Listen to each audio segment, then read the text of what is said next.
to Tulsa to go to Oral Roberts University, met my husband there. We had two young children in preschool. We were visiting my parents in Tennessee over a weekend, and there was a couple of incidents that happened that were just still hard to talk about, absolutely heartbreaking, from child abuse and neglect, a shooting in the local park. And so, we were driving home from this trip, and at about the same time, we both looked at each other and said, TRC could really use some help. And so I called my dad, who was a pastor at the time, and we learned that there was no early childhood programs. And at the time, a lot of research was coming out on the impact that early childhood could have on making sure that children were immunized on time, that if they were eligible for insurance, this was before Obamacare, if they were eligible for insurance, that they had it, that if they received early intervention and they had a high quality setting, their parents could work and go to school, and they would be ready to start kindergarten, ready to succeed. So we moved back in 1999. My children were 3 and 5. And we opened up Sierra County's first and still only full day year-round early childhood program. Over the next 18 years, we added more programs. Out of school time, New Mexico pre-K, home visiting, infant mental health, a behavioral health clinic to serve families, even transitional housing. And so, and over that course of time, my children, we believe that parents are the primary educator. We had a K-12 private school. We partner with parents to help their children reach their full potential, whether that was the private school, a homeschool co-op, or being an advocate for them in the existing public school system. And so our kids, based on their academic needs, based on what was going on social emotionally, based on what dual credit they wanted because they knew what they wanted to do post-high school, or even around their work experience and their extracurricular activities, we chose homeschool, private school, public school, and dual enrollment. And so really, really believe in no closed door, and that education should be responsive to the individual student's name. And so their needs, sorry about that. And so then I got to go to Santa Fe a lot and advocate. And that is where I met Rachel, long before I ran for House. And so I would go up there advocating for mixed delivery in the world of early childhood. We're very unique in the nation that half of the dollars go to non-public schools for 3- and 4-year-old programming and half go to PED. And so we'd go up there and advocate to keep it that way and to make sure that there was a mixed delivery. So I believe in New Mexico there's still a choice for parents, and they can even choose a private Christian school for their 3- and 4-year-old preschool program for their children. And so we continue to advocate to keep it that way. I would call myself a conservative. I definitely believe that family is the most important government, form of government, that the healthier the home, the healthier the children, the healthier community, and the greater the outcome. Actually, statistics back that up.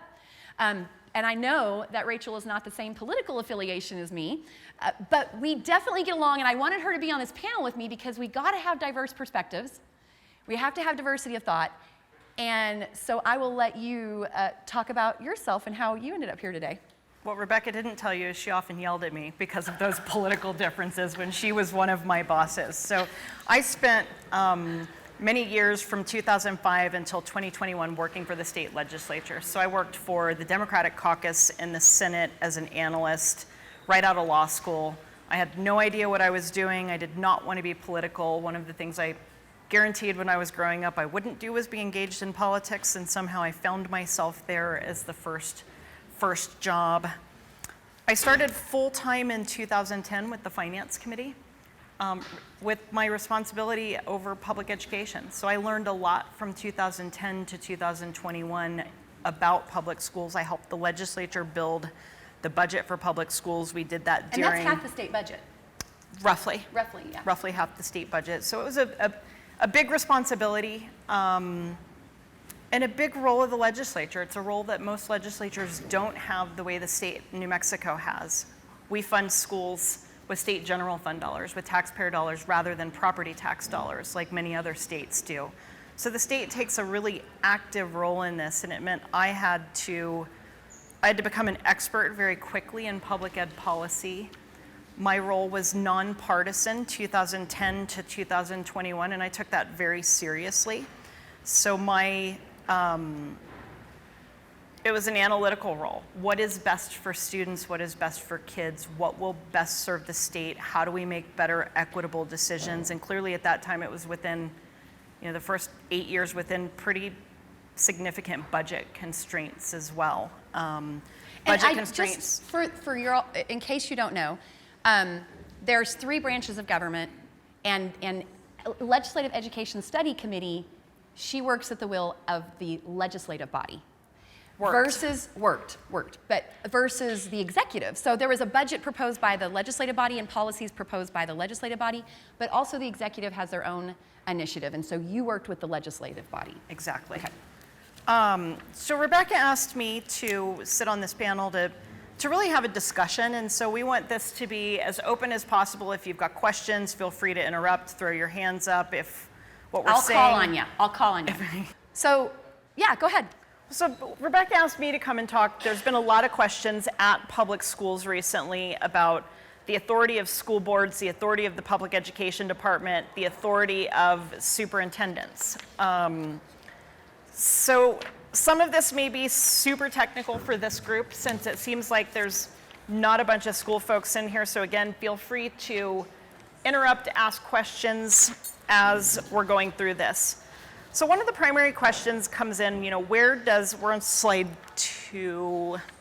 Where does each player in the public education system get their authority from? It's a basic legal construction question. We start with the state constitution. It outlines certain duties. Oh, I'm so sorry. There it goes. So I've got to get there. We Ooh. go. Hey. All right. Thank you. Everybody loves the IT guys. Okay.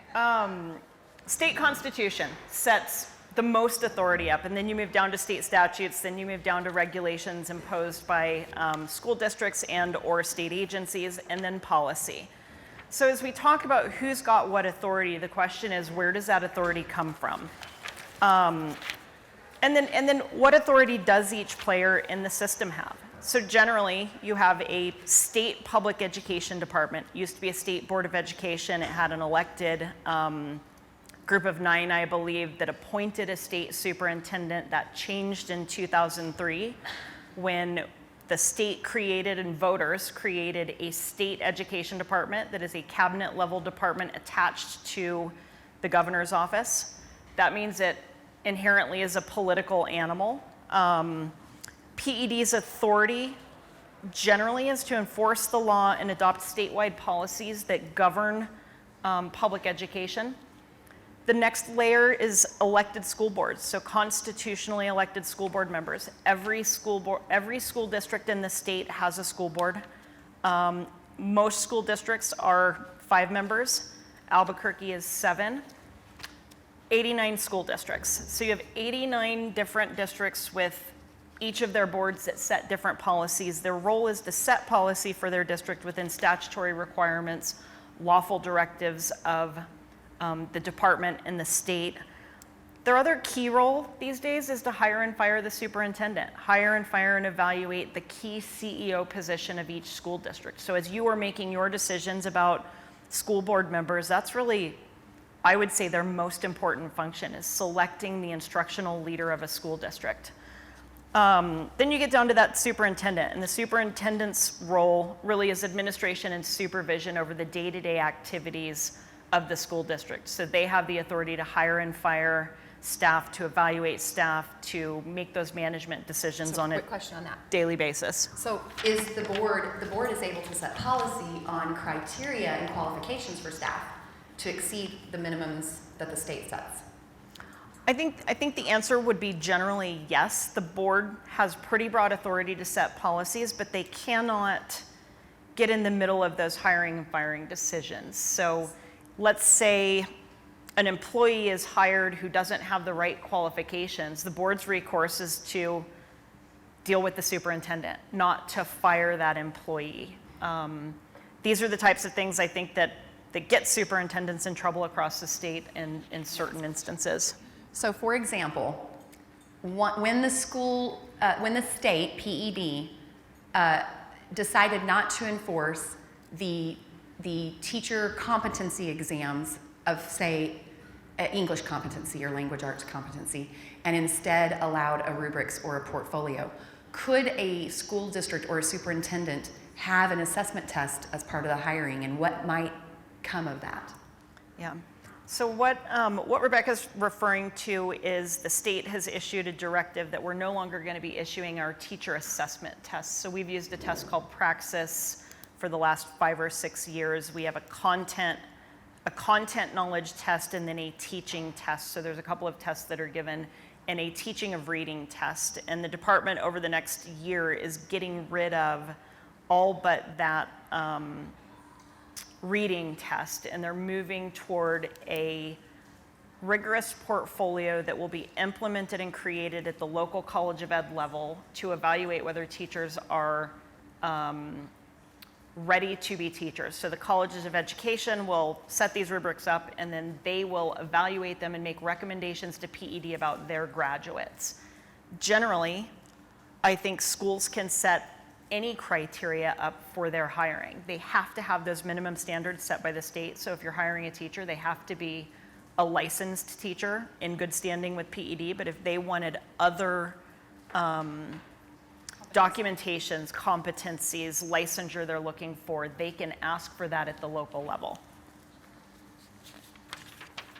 So slide 6. Big question comes, PED's authority really stems from the state constitution. And the state constitution sets the department up, sets the Secretary of Public Education up, and then notes that it is the legislature's authority to establish the powers and duties of the department. So really, you've got a constitutional entity that in order to, if you wanted to get rid of it, you would have to amend the Constitution, go to the voters. So if we wanted to go back to a Board of Education, that takes the state to do it, not the legislature. It takes the voters. So you look then to what does statute say about PED, and it's pretty broad. The Secretary of PED is the governing authority and shall have control, management, and direction of all public schools, except as otherwise provided by law. So what that means is PED is the top when it comes to public education, unless the legislature has given some authority to another body, whether it's a school board, a school district, a superintendent, a teacher. Both the Constitution and statutes allow PED to adopt regulations. So if you think about that hierarchy, you've got the Constitution, state statutes, regulations. PED has the authority to adopt statewide regulations. School boards don't. Superintendents don't. There are a number of duties outlined in state statute. There's a specific statute that says here's PED's duties, and then there are duties sprinkled throughout the hundreds of pages of the public school code. These really, I think, set the tone for what the department is supposed to do, what its role is. They are supposed to enforce the public school code. They determine policy for the operation of all public schools. They supervise schools and officials that come underneath its jurisdiction. So all of the public schools, private schools, charter schools in the state, CYFD's juvenile justice schools, PED sets the standards for those for kids who are incarcerated, for lack of a better word. PED can take over the control and management of public schools or districts that fail to meet statutory requirements or PED's directives. They can prescribe courses of instruction for public schools. I'm not going to read through each and every one of these. I think just to say there's some pretty big guiding principles in statute about what PED's role is over the system. The other thing we don't talk a lot about is PED has the authority to waive parts of the public school code for schools that exceed exceptional standards set by PED. And as soon as we read this, I was like, what educational standards are set by PED, and where do I find those? And my answer was, who knows? What should have happened when this was put into law was there should be some regulations that say what are the standards a school would need to meet to be considered exceeding educational standards. Is it school attendance? Is it proficiency rates? Is it course completion? Is it graduation rates? And there are no standards set by PED. So basically, this is another gray area. I think our answer to almost everything as we were trying to work through this is, well, that's subjective. Well, that's gray. Well, that's subjective. And we get to the questions and answer part of it. I almost guarantee you that's going to be your answer, but I'm just guessing. They teach you this great phrase in law school, it depends. I had a biology degree and went to law school, and math and science was pretty cut and clear. You had answers. Moving into law school was really difficult with that it depends answer, but it depends. It depends on the language in these statutes. It depends how it's interpreted. It depends on who's in charge. So, and who's interpreting it? yeah. There's a section of law, as I mentioned, that sets up specific board duties.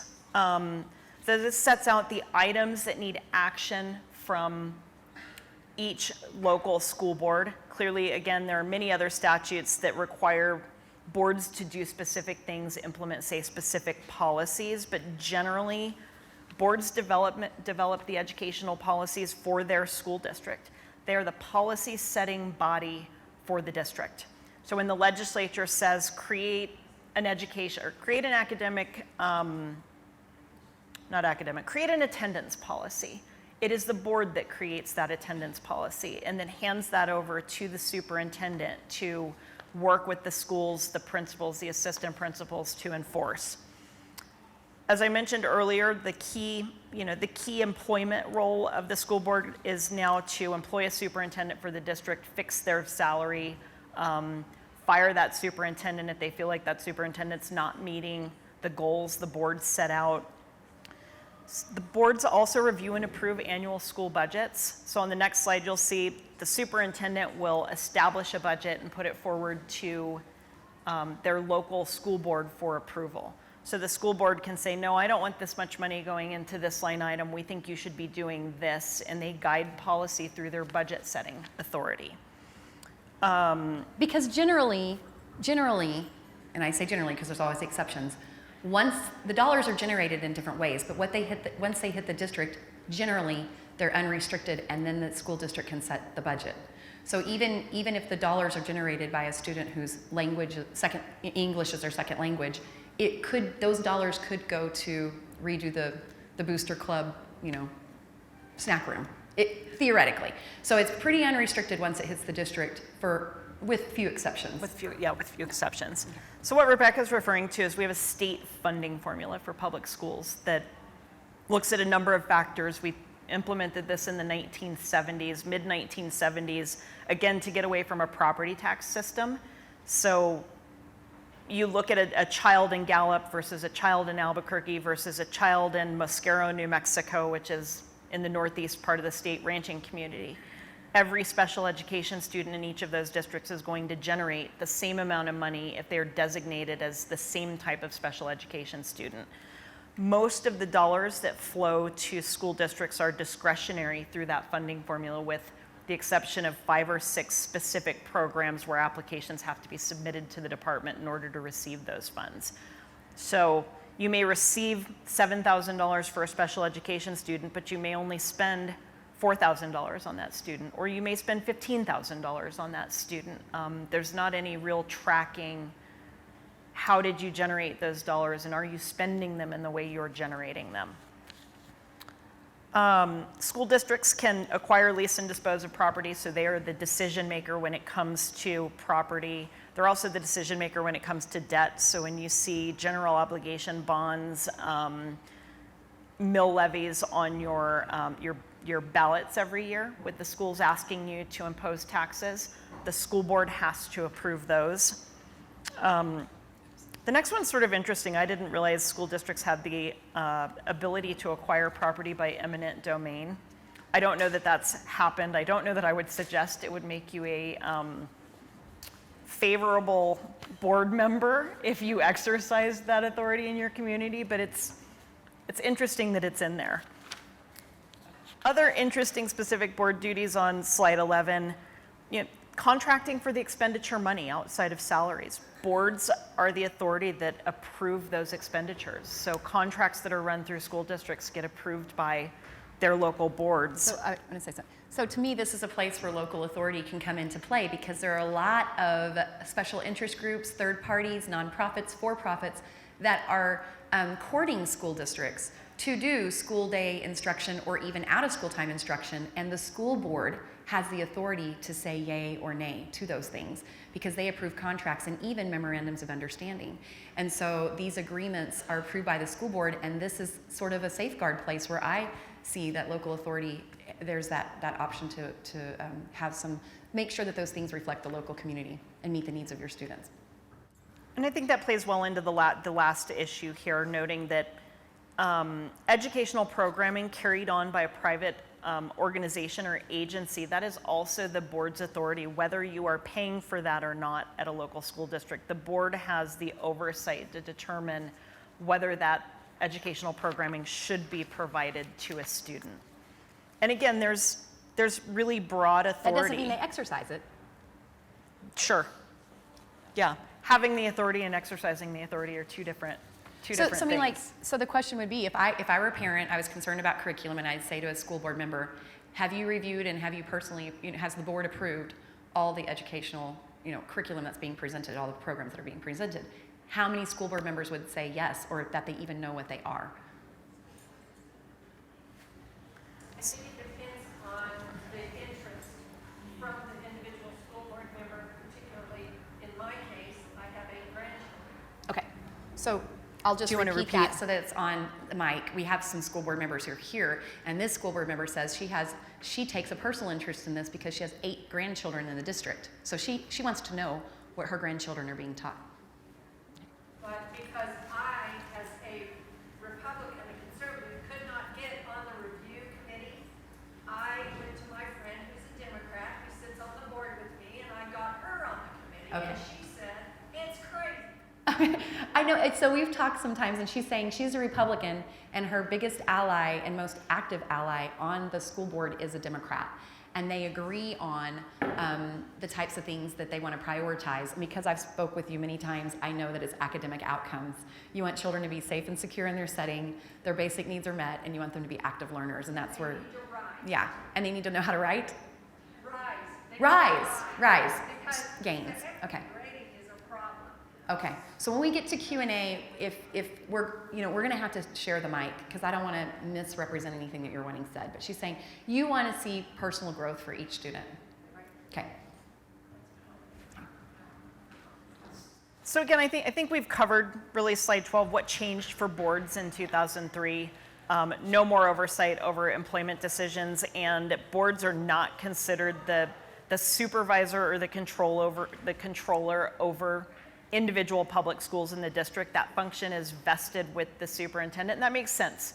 There's no longer authority over school employees, so you're not overseeing the actual schools. You are overseeing, as a school board member, the superintendent, giving the superintendent directives, having them carry those directives out, and holding the superintendent responsible for that action.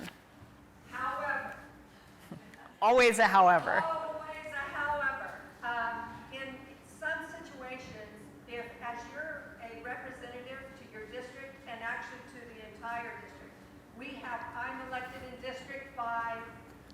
She represents District 5 And our constituents. and her our constituents stakeholders, and stakeholders. let us know individually. Yes. That they have concerns. Come to them individually when they have concerns. Should they not be able to go through the process, If the process isn't working for them. right, then we can represent those stakeholders to our superintendent and please have him investigate. And then, as a school board member, she can then represent those constituents to the superintendent and request that the superintendent investigate. And pretty much that's monthly. And pretty much that's what she does. Monthly. Yeah. Well, monthly, that's pretty good. Yeah. Well, it depends on the school board member. That's right. I'm a mouth. Okay. Then you figure that one out. Okay. So again, superintendent duties, a section in law that notes, here's what the general duties of the superintendent are.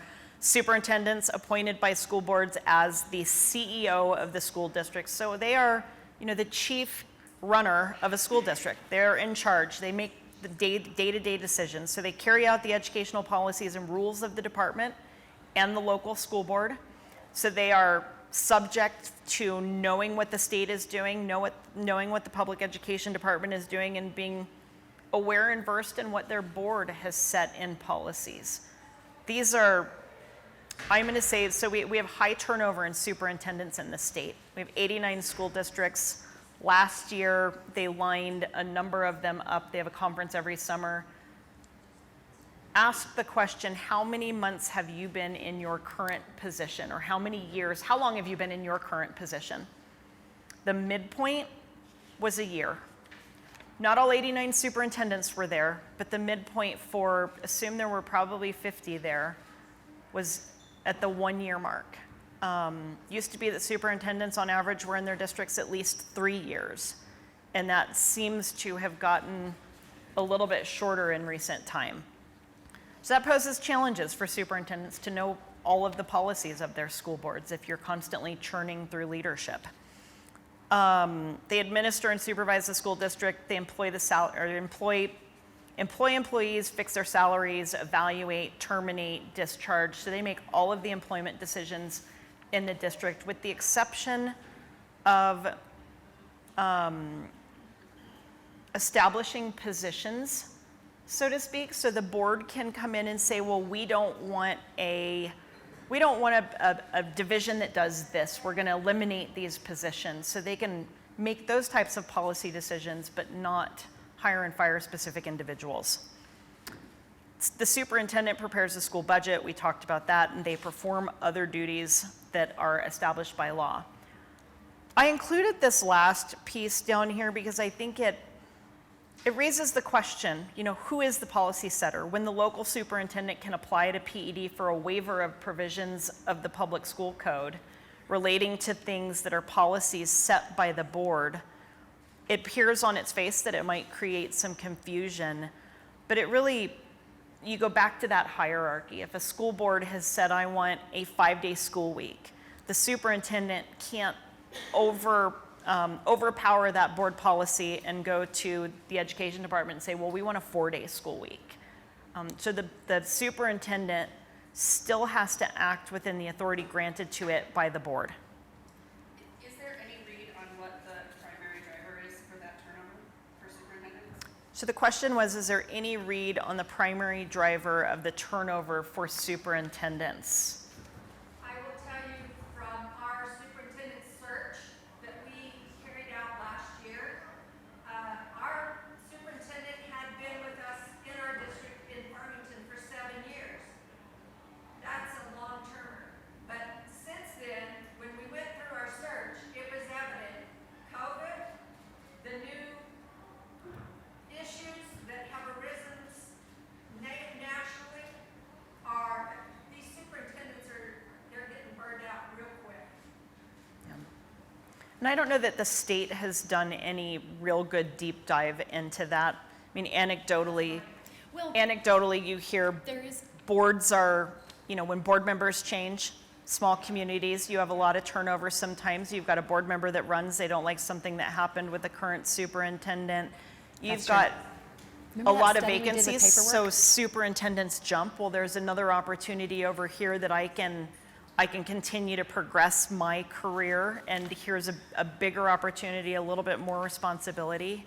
So a number of reasons. And I think it was the Superintendent's Association, it may have been the School Board Association, but they presented to the Education Committee the amount of time that it took to administer. The legislators will say, we want to study on this, we want to study on that, we want you to report this, you want to report that. They may report attendance 5 times in 5 different places with 5 different data systems and to 5 different program managers. And I think the answer was like 1,600 hours a year was going to paperwork. It was an astronomical number. I mean, there's 2,080 hours of work time in 52 weeks out of the year. And it was it was over half of their time just documenting. And they really wanted to be working directly with staff. They wanted to be engaging with families, and they wanted to be impacting students. I would think that had part of it, but we don't have an anecdotal study, but that was very interesting to me. You have to speak really loud. It's the vast, overreaching administrative duties. Because I'm a superintendent, I'll say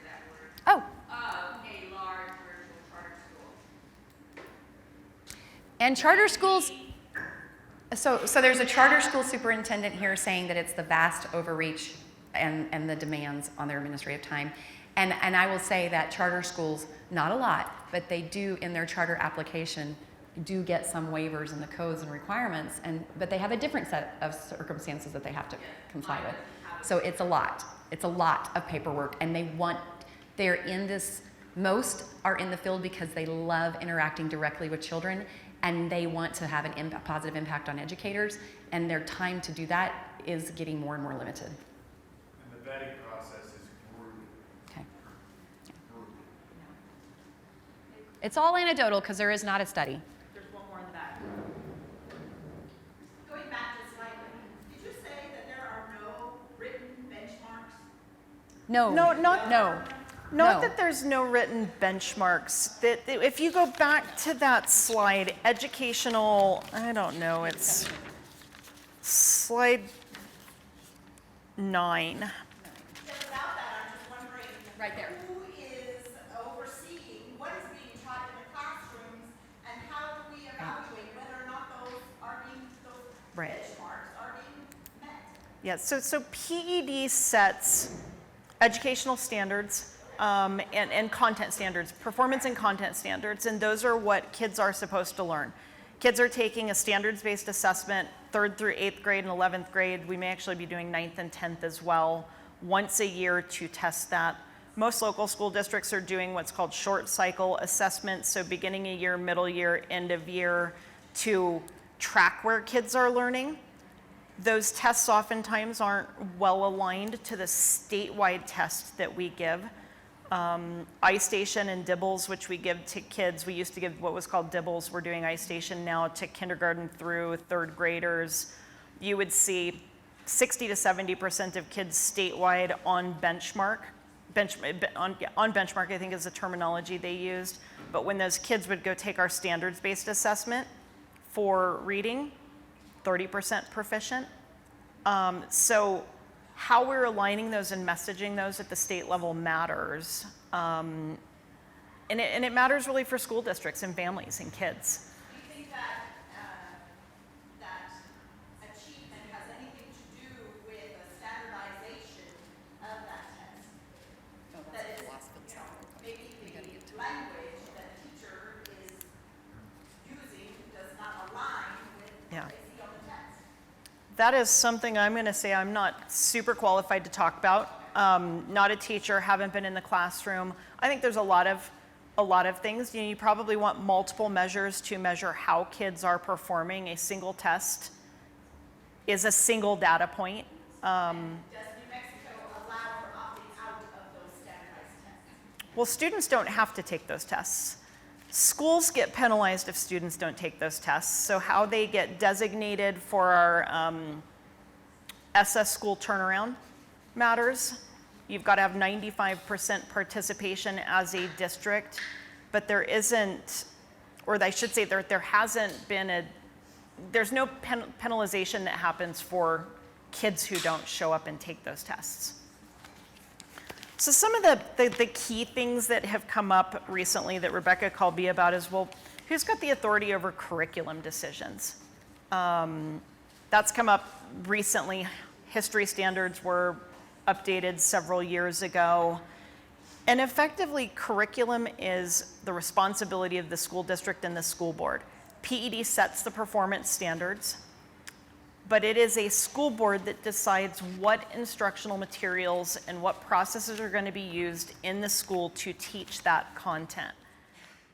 Do they have to adopt from a PED approved list, and do they have to adopt when the new standards are set? Like, did everybody have to buy curriculum last year for history? No. Well, so their instructional materials funds appropriated in 2 places.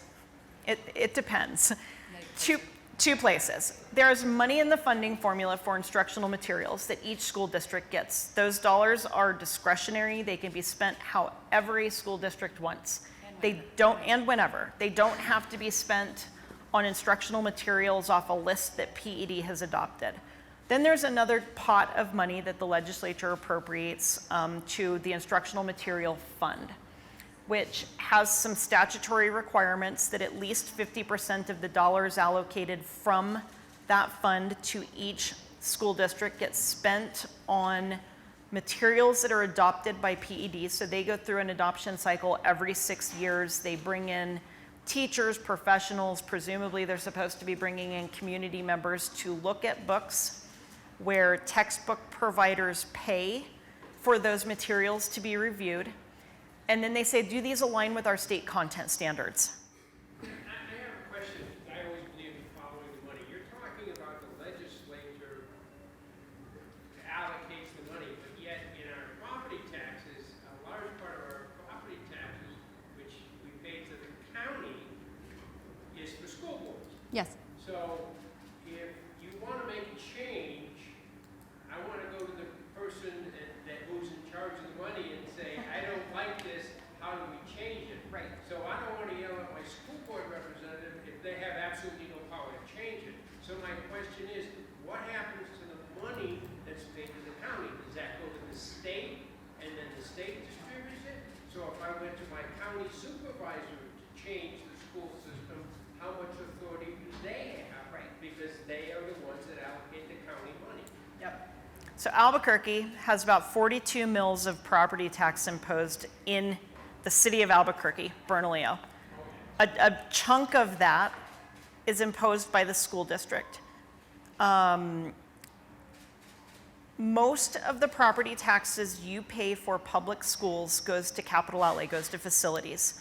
So it either goes to pay back bond payments that you guys have authorized, or it's going to 2 mill levies, and I don't remember if APS has both of them, but we call them a Senate Bill 9 and a House Bill 33, so they're for capital maintenance and repairs.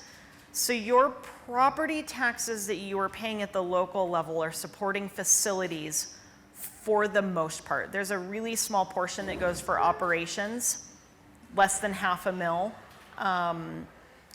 It's state general fund dollars, so your gross receipts tax, your income tax, your corporate income tax, those are collected by the state, allocated out from the state to the schools. So I think you've got state laws that set up and say you've got to do these things, but then there's a lot of local control in the district. Albuquerque gets roughly 30% of the dollars. It might not be quite that high, but 30% of the dollars that the state appropriates for public schools. They have broad authority, the board does, to decide how those dollars are going to be spent in the district so long as state statutory requirements are being met. So the law says that the curriculum dollars that are allocated in the per student allocation are unrestricted. Total discretion of the local board. Of the curriculum dollars that are set aside, 50% has to be used on approved adopted material, but it doesn't say it has to be the history material. You could adopt math, you could adopt English, and you could use your discretion on the other 50%. And is that correct? Yeah. And do they have to adopt new curriculum in the year that there's a mixed bag across the state on who bought new curriculum this year or not? Some people just decided we're gonna wait and see, and they didn't adopt new social studies curriculum. They have to follow those benchmarks and standards, but they can do that through supplementation if they chose to keep the curriculum they already had. And am I telling this fact? Okay. Yeah. All right. Yeah, and I So we wanna get to I that think one. another key, and I'll get to you here, I think another key on that point is districts often aren't getting enough money for a full adoption cycle or don't think they're getting enough money for a full adoption cycle. So if we have to replace math books for everybody in the district, K-12, they may not have enough dollars and they may decide to hold on to this year's allocation until next year when they've got enough money to do a full adoption cycle. This happened quite a bit during the recession years, 2010 to 2016 or so. You saw balances accrue because districts were waiting to have enough money to make those decisions. So, I'm a superintendent for our Catholic schools here in Albuquerque and the Archdiocese. When I was a principal at a Catholic school and we had textbook funding, like you were saying, you may only get $20 a student for the cycle, and you're paying over $100, and that barely, you couldn't. So what you're Yeah. saying is correct. My issue is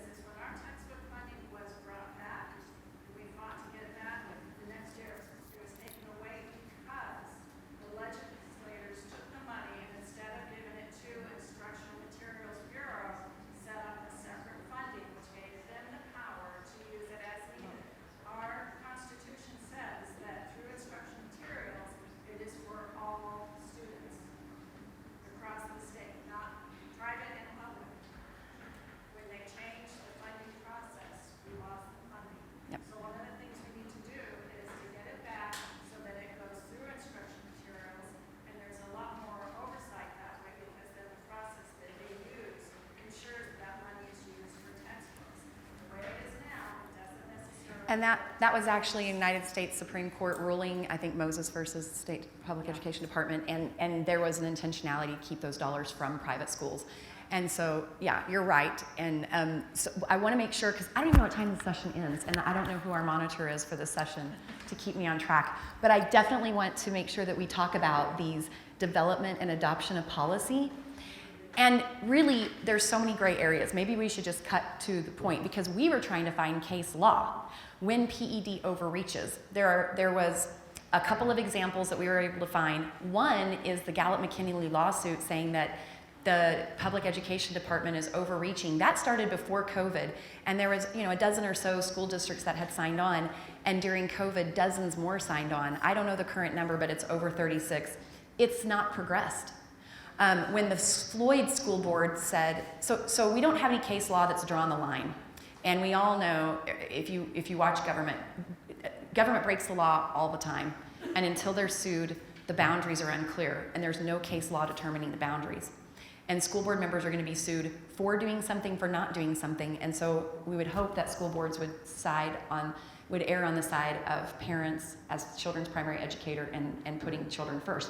But in the Floyd School Board example, and you may have some other examples, but in the Floyd School Board example, if you guys recall, they would not implement the mask mandate. They're a rural school, their capacity was less than 50%, they could easily social distance, and they decided to not require masks. And PED revoked their school board, like suspended. The law is suspended the school board. They filed in court, and the court wouldn't hear their case because the statute said Public Education Commission had 28 days to review PED's request before suspending the school board. Public Education Commission never reviewed the request. So this happened in August. Here comes September, October, November. Elections, the entire school board's reelected. December, January, they're reinstated into office through another election. These are local elected officials, and they've been in office ever since. But in the meantime, what happened was, the Public Education Commission never reviewed it. The courts never heard it. McKinley County's waiting pre-COVID to be heard.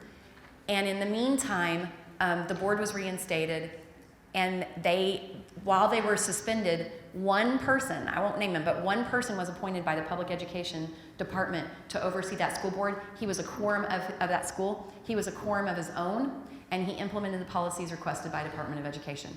And so he was a quorum of his own. He made the decisions and acted as the entire board from August until January, and was never heard by the Public Education Commission and was never heard in court.